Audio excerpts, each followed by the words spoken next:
'Lenin' cinema విజయం నాకు చాలా గొప్ప ఆనందాన్ని ఇచ్చింది. నేను చేసిన భారతి పాత్ర పట్ల ప్రేక్షకులు చూపిస్తున్న ప్రేమ, ఆదరణ జీవితాంతం మర్చిపోలేను. 'లెనిన్‌లో' నా నటన పట్ల మా అమ్మానాన్నలు చాలా సంతోషంగా ఉన్నారు. మా అమ్మగారు నాకు ఫోన్ చేసి, "సినిమా చాలా బాగుంది. నీ నటన కూడా ఎంతో బాగా అనిపించింది" అని అన్నారు.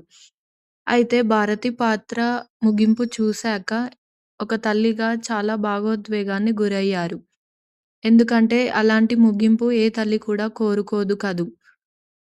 అని హీరోయిన్ భాగ్యశ్రీ బోసే పేర్కొన్నారు. 'లెనిన్' కథని మురళీ కిషోర్ గారు చెప్పినప్పుడు నా మనసుకు హత్తుకుంది. భారతి పాత్రలో నటనకు మంచి అవకాశం ఉందని అప్పుడే అనిపించింది. ఇప్పుడు ప్రేక్షకులు ఆ పాత్రను ఇంతగా అభిమానించడం చాలా సంతోషంగా ఉంది. భారతి పాత్ర గురించి అందరూ ఎంతో ప్రేమగా మాట్లాడుతున్నారు.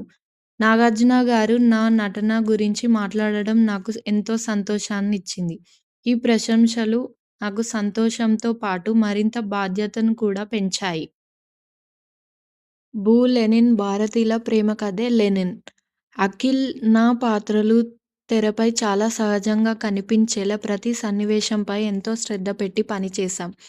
భవిష్యత్తులో మహారాణి, యువరాణి వంటి పాత్రలు చేయాలని ఉంది.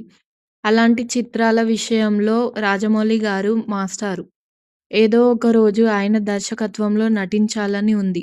'మా ఇంటి బంగారం' సినిమాలో సమంత గారు అద్భుతంగా నటించారు. మాలాంటి కొత్త నటీమణులకు ఆమె ఒక దారి చూపించారు.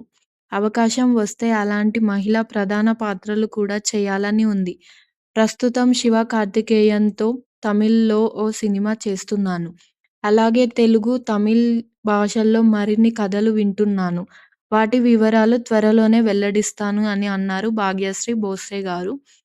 ఇలాంటి మూవీ అప్డేట్స్ కోసం మా ఛానల్‌ని సబ్స్క్రైబ్ చేసుకోండి.